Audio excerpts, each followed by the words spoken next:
Tap in, homie, log in. Don't be tripping off the questions I'm asking. Pour a drink, better yet, roll up. Gonna holler at your boy so we can turn the shit up. Tap in. Tap in, homie, log in. Don't be tripping off the questions I'm asking. Pour a drink, better yet, roll up. Gonna holler at your boy so we can turn the shit up. Tap in. Talk about the hood, even talk about beat. Politic about sports, even test out some weed. Even trade conspiracies, get a street if they need. Only real ones tapping in, that's why they talking to me. Nothing like the mother shows, more diverse than the shows. Only real ones in the building, and we can't be ignored. Get the weed, sippy spirits, only real ones spilling. Everything is certified, tapping in with a winner. Tap in. Tap in, homie, log in. Don't be tripping off the questions I'm asking. Pour a drink, better yet, roll up. Gonna holler at your boy so we can turn the shit up. Tap in. Tap in, homie, log in. Don't be tripping off the questions I'm asking. Pour a drink, better yet, roll up. Gonna holler at your boy so we can turn the shit up. Tap in. Holla at your boys. Tap in with KTOE, man. Digital soapbox. In the building like the bottom stairs bathroom. Oh my mama. Throw it up. Oh yeah, I'm coming to a city near you. Questions I'm asking. I just want to know what they already know or don't know.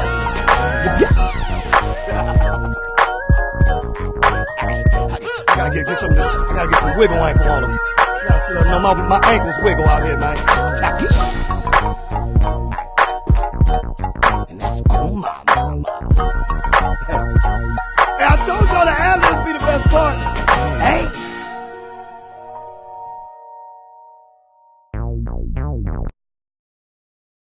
All right, how y'all doing, man? Tapping in, logging in with KTOE, man. I got a special treat for y'all this time. I'm doing a little different. We're gonna showcase other heroes and other influences in the black community besides music and sports. So I got political mayoral candidate of Pasadena, Major Williams, here with me. What's going on, everyone? Thanks for having me. Yeah, man. Thanks for letting me come on and pick your brain a little bit, man. You know what I'm saying? A lot of people don't know, you know what I'm saying? But he's 41 years old.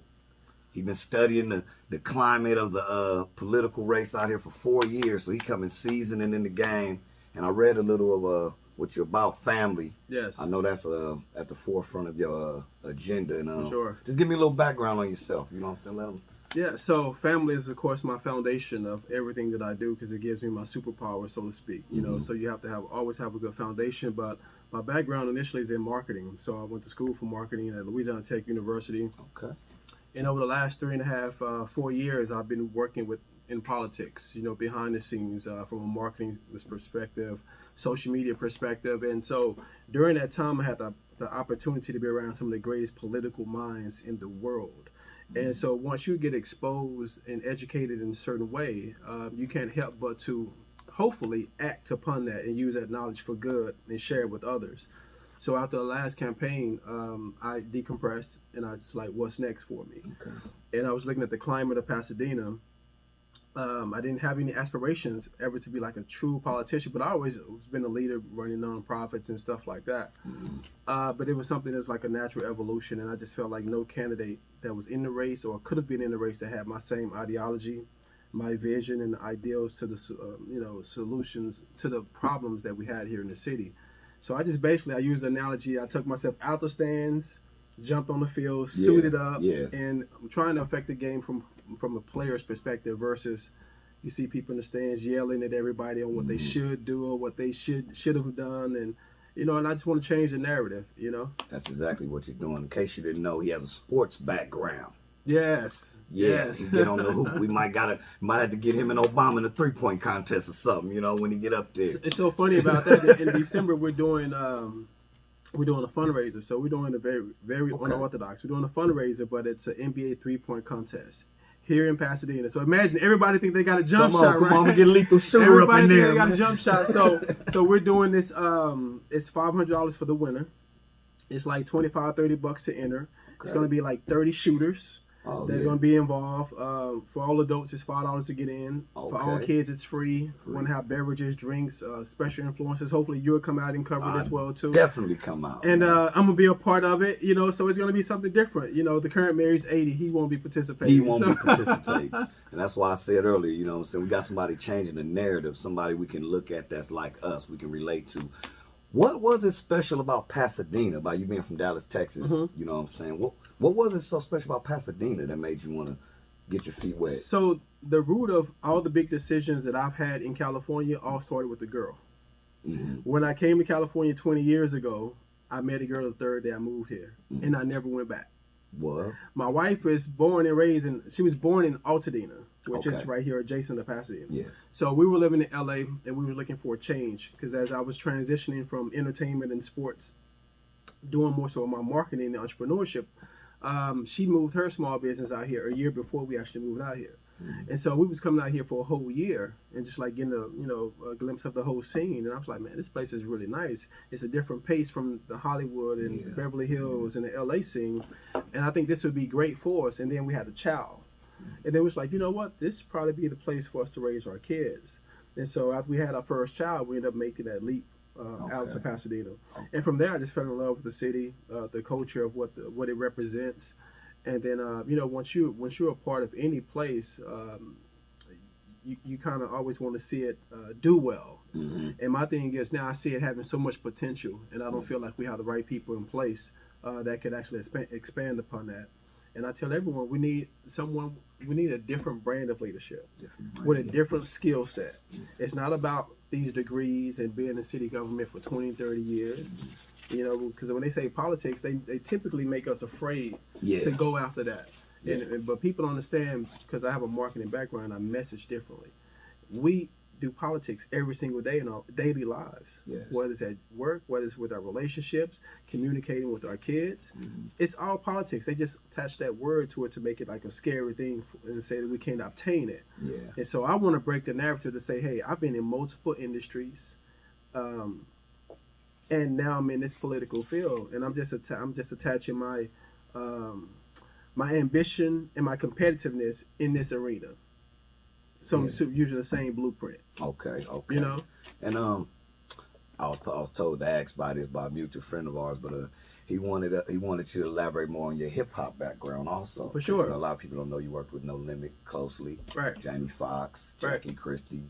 He was on a Basketball Wives. Some of y'all might recognize him on one of those episodes. So I say, elaborate a little more on that. So that was one of my passions as far as music. I was doing sports initially, and I started working with No Limit Sports in Baton Rouge. So I went to school at Louisiana Tech University.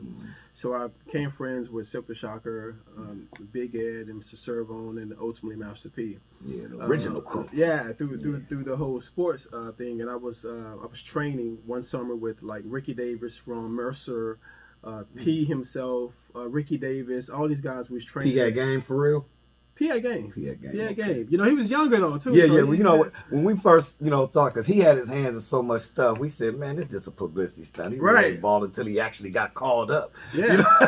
No. He wasn't Kobe, but He worked hard enough to deserve that shot at least, and he made history. So just from being around that synergy and having a musical background as far as interests, I had never done music, but I had an opportunity by being around them so much to like write on a record. And then I was like, oh, okay. And I continued to do it.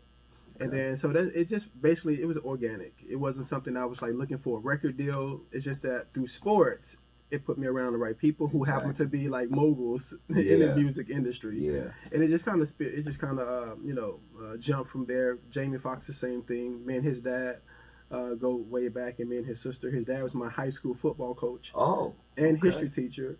And me and his sister are like this. We graduated from high school together. Okay. And so when I came to Pasadena, to LA, the second or third day I was here, I was at Jamie Foxx's house. Oh yeah. So this is a 20-year long, relationship. So that was easy. That's real dope, man. I want to talk about the Eye of Art, your studio with your wife, the business that you guys started together, and I want to let them know about that.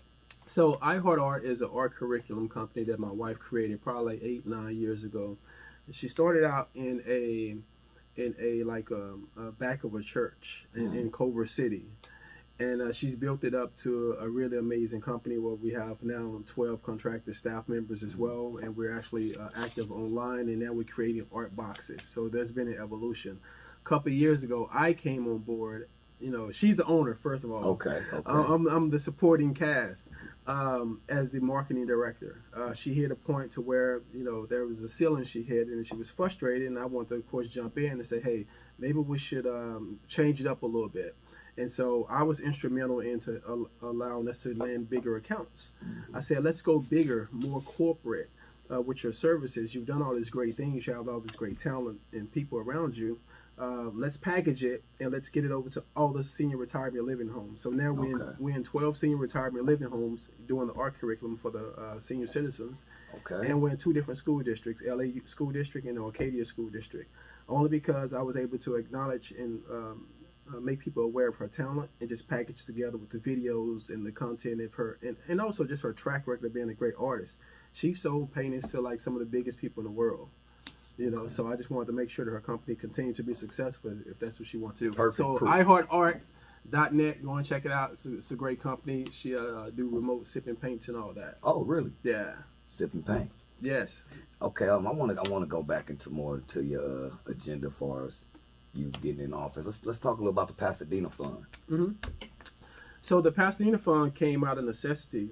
It's just basically me doing a lot of discovery throughout the city and talking to a lot of different people. And then just kind of looking back at the spectrum of what was going on with affordable housing and rent control. Now, I have a different take on it. I have a dual perspective when it comes to like rent control and affordable housing.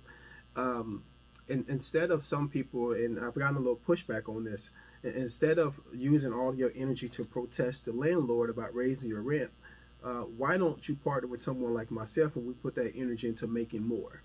Okay. And so I have a long-standing history of figuring out how to make more income. And I'm not saying I make millionaires, but I've been able to create successful formulas and tools that people can implement in their daily lives, and they can make more money. Perfect example. I went to this rent control group. Mm-hmm. And at this time, this older senior citizen woman, she's on a fixed income. She was crying, basically saying, she's distraught because her rent went up $75. Now, for maybe you or anyone, that may not be like a huge hike, but for somebody that's not working, that's on a fixed income, that adds up as detrimental. It takes away from anything else that they're trying to do. Yeah. So after this meeting, and this is a different brand of leadership. When I say a different brand of leadership, so after this meeting, I walk up to her because I noticed, she has an iPhone. It's not the newest one, but she has an iPhone. And I asked her a couple simple questions. I said, would it be okay if I show you how to pay the extra $75? She looked at me kind of strange, right? She said, what do you mean? I said, I want to go on your phone right now and download these couple apps. And if you do these apps, you can actually probably make the money that you need to pay your rent, right? She was still looking at me funny, but she was reluctant. She reluctantly gave me her phone. She gave me the phone. I went to the Google store or the App Store, and I found a couple of survey apps. I told her, I said, if you spend 3 hours out of 7 days, at least 3 hours out of 7 days doing surveys, you can make an extra $25 a week. It's 4 weeks in a month. That's that 100. That's $100. I just helped you make over that, right? Fast forward, this was 4 months ago. She's making close to $400 a month right now because she's just at home. She just at home, relaxing on the couch. She sent me the longest, most amazing thank you letter I've ever had in my life. Wow. And so the point of that is, and I know it's not like a whole lot of money, but if you were to ask the current mayor, what do you think about that story? He said, oh, that's great, but that's not our job. That's not our role. The difference between leadership back then in 2019 and moving forward is that we need someone to operate outside of the black and white definition of what the mayor role and title is. That's the only way we get there, to empower each other. And so, mind you, that's a small philosophy, but I can do that on a larger scale now because I have leverage and I'm on a larger platform, so people can be able to receive that message. And that's what I'm fighting for. And that's why you call yourself a different kind of candidate. A different kind of candidate, 100%. All right. That's economic inclusion. Absolutely. Because I want to partner with them. I'm not trying to run the city. I'm trying to partner with you. Partner with the city. What new opportunities can you provide with Pasadena that they don't obtain now? Well, coming back full circle to the Pasadena Fund. Yeah. The Pasadena Fund is basically, it's a combination of a capital venture fund and a crowdfunding fund, all put together. Okay. It's not anything new. I'm not a genius. I'm just pulling from other successful models and I'm blending it and I'm putting a title on top of it. So when I use this example, the benefit of the Pasadena Fund is going to bring empowerment. How is it going to bring empowerment? So if it's 3,000 people that come on board, right? And we have over 140,000 people. Let's just shoot low. If we have 3,000 people that participate out the gate in the Pasadena Fund, the obligation is $20 over the next 15 months. After 15 months, those 3,000 people have access to a pot of money close to $1 million. It's $900,000. 15 months. So mind you, if you break that down for the individual person, that's $300. Nowhere in America can you invest $300 and be part of something that's worth close to $1 million. It doesn't happen that way. It doesn't exist. So ultimately, so now you have this pot, and it has two flexible functions. The Pasadena Fund has two flexible functions. One of them, if you came to me, if you had been contributing, I don't say investing, if you've been contributing to the fund for 15 months, and now it's active, and you came to me, say for instance, if you saw like a property in Detroit somewhere, right? It's dilapidated, but you see that people are investing because they're going to start building up a certain area, so it's an opportunity to flip a property, right? So $15,000 to get the house, another $15,000 to pick it up, to fix it up. Maybe you don't have that liquid capital on hand off the bat, but you come to the fund, now that you're a member, the fund will partner with you on that investment and say, hey, okay, we see it's a viable asset. We'll do the research like any other bank or anyone else because we don't want the asset, the fund to lose money. But if we deem it's something that's positive that we can make money off of, we say, you know what, we're going to give you 100% of the money. That's 30 grand. Now, say for instance, you flip it for like 3 times or 4 times that, which you will, right? The fund gets 70% of those funds. You get 30% of those funds. The beautiful part about that 30%, it's more than enough for you to go and duplicate the process now by yourself. Without the fund. What did we just do? So it's also teaching the we just made the low-income, middle-class family that's been struggling check for check, we made them owners and landlords just from this affiliation with this type of fund. That's true empowerment. That's true partnership. And mind you, that's just the base of it. It could grow into so many other ideals, and it can be as creative as we possibly can. That was one of the main things that caught my eye when I seen the 70-30 ratio as far as the partnership. I was like, okay, that's a real idea. You know what I'm saying? It's a real idea that has exact results. The results like right now, not in the future. Right. And it's something that's already been done. I'm not professing to be a genius with this. I'm only taking from successful transactions that has already occurred. And real quick, remember I said it's 2 flexible parts. The other part is in your neighborhoods. Now you have an opportunity to gentrify your own community. So when they want to bring that new Chick-fil-A there, now you can fight back, say, no, we don't want the outside foreigner to come and build the Chick-fil-A. We want to build the Chick-fil-A. And why would we as a city fight that? So now you have 3,000 people who have ownership in a Chick-fil-A and other businesses, and they're getting dividends every other month or every month or whatever, however it's set up. So we've created passive income, and then it's just copy and paste because the fund is going to continue to grow through the investments. And the ideas will continue to grow because the more people involved, the more people are learning. Exactly. So my theory is this: in 5 years, that fund could be worth $500 million. $500 million. Got a candidate with a plan. Another thing I want to touch on because I know a lot of the people want to know: what is your stance on the legal marijuana businesses and how the minorities are kind of getting pushed out of actually being involved, even though a lot of blacks and Latinos have been suffering and going to jail and for extended amounts of time over the same crop that's now going to be funding these cities and these states. And what is your stance on that as far as how we can equal the playing field where a lot of minorities get a better chance to actually have ownership in the medical marijuana field? So we are in a unique situation here in Pasadena because, they're trying to wrap their arms around what kind of legislation or, or regulation, should I say, should they put on top of that. And for us, it's one of those things where they're pushing out the small vendors and they're trying to bring in more corporate vendors that, they have more access to. And, I've been asked this question a lot lately, though. Like, I support business owners. I support entrepreneurship. I feel like the dispensary, the dispensaries fall under the same category as someone being entrepreneurial. But I also think that the laws and regulations should change. If someone is actually serving crime right now for an actual marijuana case or having joints or something, and this is something that's openly illegal now, I think that something needs to be changed. So it has to be revisited. It has to be revisited.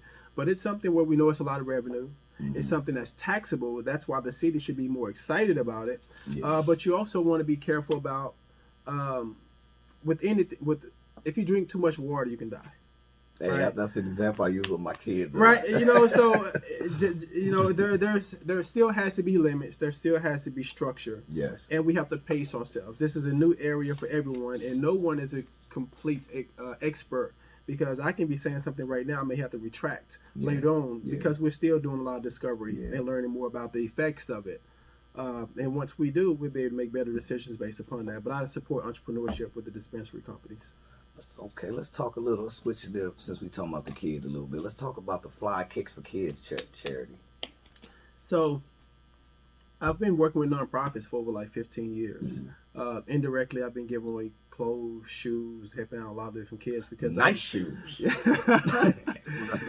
Because I used to work for a nonprofit called Erickson Mental Health in Van Nuys. And a couple of years ago, a good friend of mine named Daryl Borkin, which is an ex-NFL player, he's been following me on social media. We're good buddies or whatever. And he was like, we should form something legit, like a nonprofit, and make this like something, make it bigger than life. And so we did that. And it was just for me just doing it already, someone taking notice of it. And I said, hey, let's form this company and let's make it real. And so the premise of it is just give away 1,000 pair of shoes a year to underprivileged kids, academically excelling youth. And just use that as a tool to be a resource for the kids. And the shoes are the bridge for us to be able to get to them. Because you remember how it is when you get a new pair of shoes. Come on, man. Or a fresh cut, right? Come on, you look at the side. Right? Exactly. So we wanted to, and that was the emotions that I remember that allowed me to connect in certain ways. And I want to like just make it a tool now to be able to have a conversation with the kids. And then address, what do you want to do with yourself? What are your goals? What are your ambitions? And hopefully, if we don't have the answers or the resources, we know plenty of people who will be able to direct them to. And that was the premise of it. It's not like a big elaborate scheme. It's just to be able to give back and put a smile on kids' faces. Because I remember one of those did nice things for me when I was younger, man. And I appreciate it, and I still remember it to this day. Ain't nothing like some fly kicks, man. And I want to say shout out to Bonnie Waters, which is the president of K-Swiss. He's been very instrumental in helping us out with a lot of kicks. So I always want to shout them out. I got on your shoes right now, Bernie. I got on some K-Swiss, some nice light ones you made. Yes. This is another thing I want to tap on, which is very important. And I want to make sure it's at the meat of this interview. But I was looking at excuse me if I say it wrong. Is that the BL exit movement? Oh, Blexit. Blexit, yeah. Okay, that's blacks the black exiting, Latino. Blacks exiting the Democrat Party. And that's the Latino and black voters are spreading liberal allegiances. Right. And I thought that was eye catching, and that kind of stood out to me. And I definitely want you to elaborate that and educate them on that, because a lot of people get so caught up in just thinking, we black, so you got to be Democrat. Right. Black, you white, you got to be, no, it's right and wrong and what makes sense. Right. So I definitely want you to have that at the meat of this. For sure. So Blexit was founded by Candace Owens and also co-founded by Brandon Tatum, which are really good friends and allies of mine. And I became aware of it more so. Is that the Candace Owens that was just on the Revolt with Tyrese? Yeah. Very educated. Yeah, so that's a good friend of mine. Okay. And so she's the founder of Blexit, and I spoke at the first Blexit rally here in Los Angeles. And the premise of it, as I said, it's blacks exiting the Democrat Party. Simply because, and it's not to become a Republican. It's not to do anything. It's just saying, hey, look at the information. We're going to provide it for you. Make a decision on if this works for you.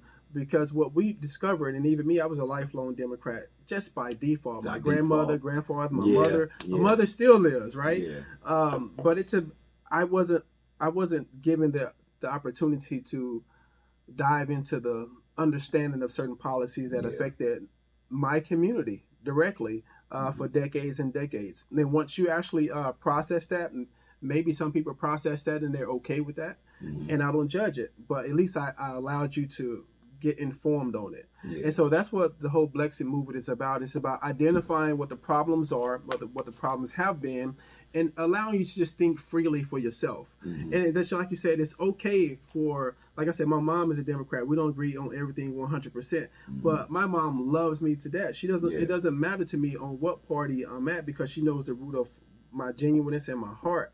And it's about just, Blexit is really about being a free thinker, not being a victim, not trying to rely on the government.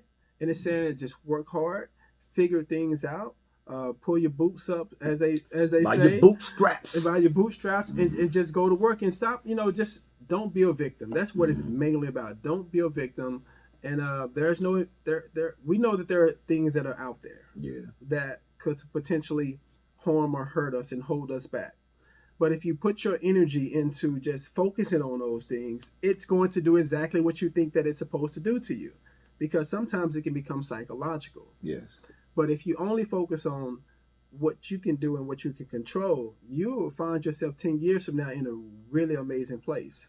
And I really do think that it's important that we educate ourselves on both sides of the coin before we decide to flip it and just pick heads or pick tails so fast. Right. A lot of us sometimes just going blind on the ballot just because grandma's doing this. Right. Father's doing this, mother's doing this, when it's a different dialogue that's going on right now from what our mothers and grandparents are going to have to go through. And I think it's very important that transparency is exercised. And I know you're big on transparency. There was a guy that he wrote something and he said, I'm not going to vote for this guy just because they're black. I said, okay, that's great. Okay, so if you're not going to vote for me, I would like for you to align the ideals I have on why you're not going to vote for me, right? Because I think that we get aligned to go against each other by default, and it's only because I'm a Republican. I don't hide that. I'm very transparent, but I recognize that this is a nonpartisan race. This really isn't about that because I'm a little more polarizing than the average person in the local race. They're going to bring that up, and I'm just telling people, tear me down for me and the ideals in my track record. Don't just tear me down because you're trying to align me with Trump and the Republican Party, et cetera, because you just blindly hate this person or this particular party. It still comes down to local government. That's where the change happens. And a lot of ideals get lost in that shuffle. It does. In that blind type of thing. And one of my favorite quotes by you was, "The voices of the unheard will no longer be mute on my watch." Absolutely. I agree. Sounds like you're ready to fight for us. That's what I got out of it. I agree, 100%. And I stand on that. I think it's very important for us to have a kind of leadership, like you said, transparency. I get over 100 text messages a day. The kind of campaign that I'm running, no one has ever ran before. You know why? Because I've been studying every candidate. Since 2015, I've studied every debate. I'm a savant. I'm a studier. I observe. I'm very patient. I'm very strategic. And that's why I come into this very confident. So when other people on the outside looking in was like, I dare you, the audacity of you, what are your qualifications, the nerve of you, I'm saying, why not me? Why not? Have you had the opportunity to speak with me? Have you had the opportunity to bring me your issue and allow me to break it down so we can actually come up with a solution for it? And so what happened in my last Meet the Candidate Forum, which was packed out, right? It was packed out. I had Democrats come, Republicans come. A couple of them in there came there to really try to tear me down. They end up holding my sign saying that they support me. Why? Because I know how to solve your problem. And no one that's there now is willing to do that. I'm telling y'all, he said if y'all ready to challenge him, you better get your black coffee, because this is the Black Coffee Warrior, and he will address you. Absolutely. And we have the next, I don't know when this video is going to come out, but we have the next Meet the Candidate tomorrow. Okay. Here in Pasadena, is going to be at the stand off of El Molino across from the Pasadena Playhouse. And once more, a lot of people are RSVPing. And, and that's where we're engaging. I also announced 2 weeks ago that I'm not doing any debates. And everybody's like, oh, he's not doing debates. Oh, they want to see you perform now. Right.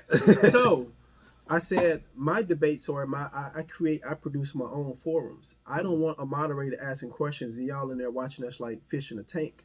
I want to connect with only the voters. I don't want to share the stage with anyone else. Yeah. I've built up this. I've been running since March 2018. I've put in the work. So even new candidates that just came in over the last 11 days, I'm not getting on the same stage with them. They have worked as hard as I've worked. They have work to do too. They got work to do. So I'm going to create my own outlets for people to be able to get in front of me and ask me their questions. This is very important too. People would love you to know your stand on this. And what would the first thing you would do to change the narrative with the relationship between minorities and law enforcement? Man, connect with them. Chief Sanchez, that's Perez. I'm sorry, Chief Perez. That's here. I've already met with him several times, and I've met with the founder of Black Lives Matter. Her name is Jasmine Abdullah as well. Okay. And I'm taking input from both sides on how we can better foster a better relationship. And one of the things that came up is a community board that worked very closely with the police department and their board as well too. So it's going to take multiple layers to render that relationship, because psychologically it's just in a different place. Even if you get a car come behind you, think about it. Even me being as clean as you possibly can get, I remember at times my heart would flutter a little bit, right? Because not just here, just from the national aura of what policing is and the depiction of it through the social media. But what I found out by befriending the police officers over the last year and having some really good friends in the department, they're just as scared as us, you know. And so it's just looking at it from a dual perspective. But how do we convey that message to everyone, just sort of to resonate with that? And we're working on that already now. I don't even have to be the mayor to do that, and that's something I want to do, win, lose, or draw. Is to help that narrative. That's very important. You know, just increasing the engagement and conversation, and just let these people are human beings, but we're also trying to be an advocate here to make more local people enroll. Need them involved. We need local police officers that live here, and that's what I'm gonna disconnect too, because some of them, they don't live here. So they don't have the connection on how to interact. They know Larry crazy. They know Larry just tripping. He ain't crazy, but Larry just be talking trash. But someone that doesn't know that, they can get up, in an uproar and think it's something escalate into something else. Larry shot down. But if Daryl, that grew up here, been knowing Larry for 20, 30 years, he just know that, come on, man, that is relax. That is very important. I'm glad you brought that up, because you're right. You got a lot of our law enforcement, but they drive away to Kern County to go to sleep. They drive away to Simi Valley, but they come into Normandy's. They come into Colorado streets to regulate, and they don't know the temperature of the community. They don't have a certain feel, which is very important. If we had 5, 6 youth in a building, and they was kind of in limbo of what they want to do, like hip-hop, sports, how would you influence somebody young to want to curve itself into politics to help you change the narrative, to get more Major Williams out there? I would just detail them the importance of, their energy, their ideals, and let them know that they're important, and let them know that this political process, it really is about the people if you get the right people running the political process. And so you have to be able to teach in different ways in this day and time. So you have to use really great examples, and we have to start with examples like people actually doing it, so you can pull from it. Which is why I'm putting myself out there on a pedestal, not on the pedestal, but put myself out there in the light so people can actually see it, win, lose, or draw. And I'm taking all the slack from all different angles, but I'm built for it. And I surprise a lot of people because I'm from multiple industries. Sports, you get told no, you get let down, you take losses, it's hard work. And entertainment, you take losses, no's, auditions, you get no's.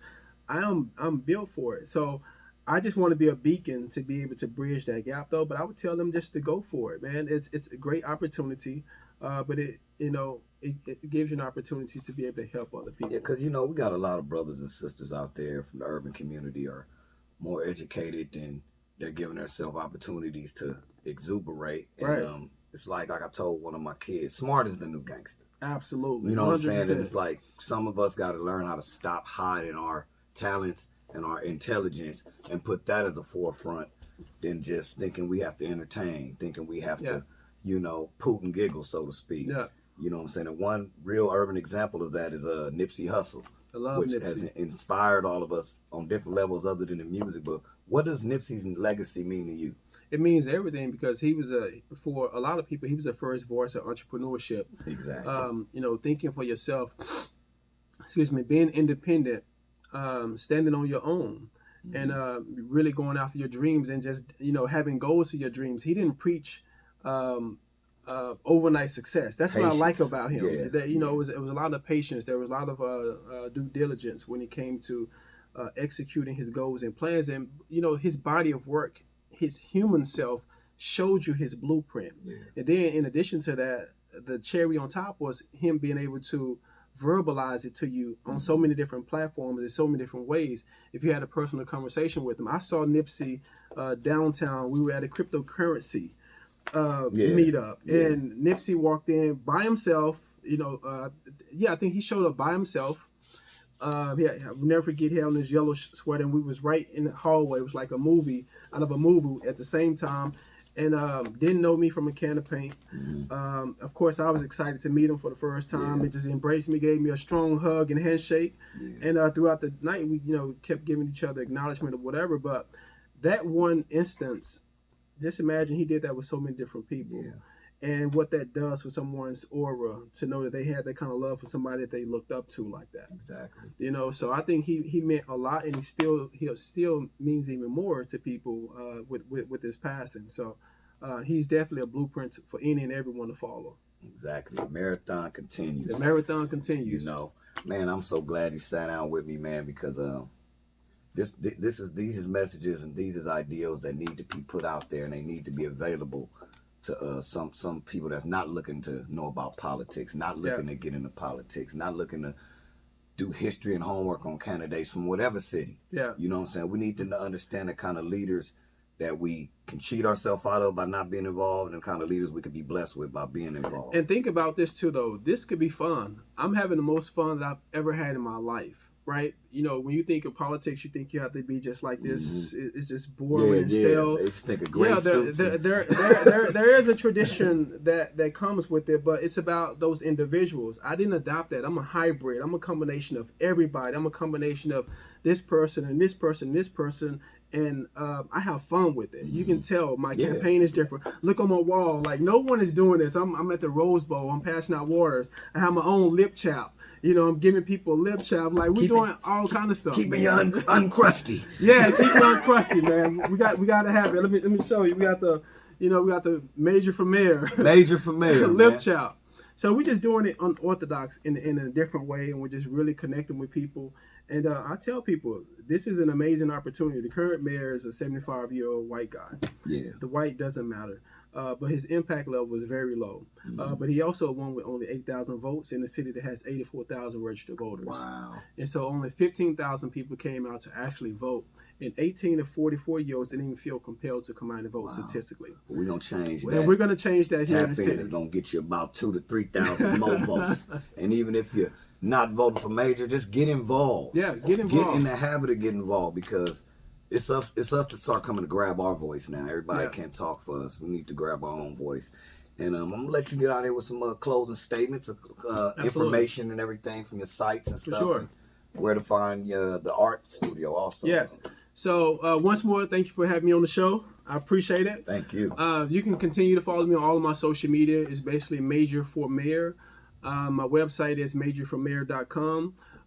You can also donate to the campaign. It can be $1, it can be $5, it can be $10. One of the things that I've been pushing, if you really want to push these kind of candidates like myself out there, don't get intimidated when you hear the word donate. I promise you, $5 goes a very, very long way, because it's about quantity. And if we get 1,000 to 5,000 people giving $5, my campaign is funded. So your $5 really matter. And you can donate directly through the website.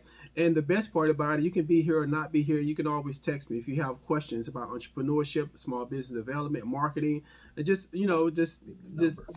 anything. So the number is 626-623-3753. That's 626-623-3753.